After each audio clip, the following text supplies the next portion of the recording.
Minä oon tämmönen minivarsa. Ja nyt alkaa kapteenisarit. Niistä tulee kai minuutin kestoisia. Ja niin. Ja joo. Siis niin. Mitä mun piti sanoa? Äiti, mitä mun piti sanoa? Siitä sarjasta juttuja. Okei. Eli siis sarjassa näyttelee villihevoset. Mutta mä en nyt kerro niitä. Mutta älkää sitten ihmetelkö, jos niillä on kampauksia, niin kuin mulla on tällaiset turat.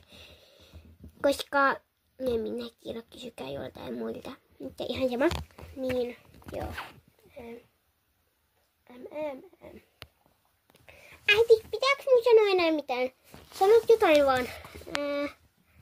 Niin, niistä tulee joka päivä viikoittain. Ja joo, moi.